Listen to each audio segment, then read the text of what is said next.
Hello, good morning সবাইকে। আজকে ঘুম থেকে উঠে তাড়াতাড়ি রেডি হয়ে গেছি কলেজ যাওয়ার জন্য, কারণ আজকে কলেজে আমাদের রেজাল্ট দেওয়ার ছিল। আজকে রোদের তেজটা বাইরে কম থাকলেও গরমটা ভীষণ ছিল। উফ, কিন্তু গরম থাকলেও কিছু করার নেই, আমাদের তো কলেজ যেতেই হবে। তো স্টেশনে এসে আমি দেখছি পায়েল আমার আগেই স্টেশনে পৌঁছে গেছে, দিয়ে বসে আছে।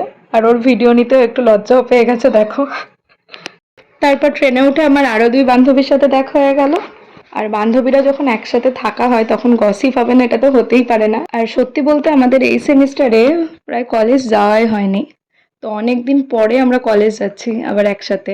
তার জন্য আমাদের গল্প আড্ডা আর শেষ হচ্ছে না। কিন্তু আমাদের গল্প শেষ না হলেও কি করা যাবে, ট্রেন তো ট্রেনের মতোই চলছে আর ডেস্টিনেশনেও চলে এসেছে। তো এই যে আমরা কৃষ্ণনগর পৌঁছেও গেছি। অন্য দিন কলেজে একা আসলে টোটো পেতে খুব সমস্যা হয়, কারণ টোটো কাকুরা একা নিয়েই যেতে চায় না।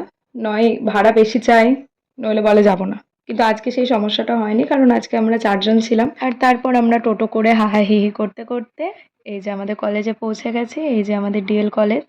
12টা থেকে রেজাল্ট দেওয়ার কথা ছিল, যদিও আমরা 12টার আগেই পৌঁছেছিলাম, কিন্তু পৌঁছে দেখি একটা লম্বা লাইন। তো লাইনে দাঁড়িয়ে আমরা রেজাল্ট কালেক্ট করে আবার কৃষ্ণনগর স্টেশন চলে গেলাম। তো আজকে আমাদের কলেজে খুব একটা বেশি সময় লাগেনি, তাড়াতাড়ি কাজ হয়ে গেছিলো। তো আজকের ব্লগটা আমি এখানেই শেষ করছি। চলো টাটা সবাইকে।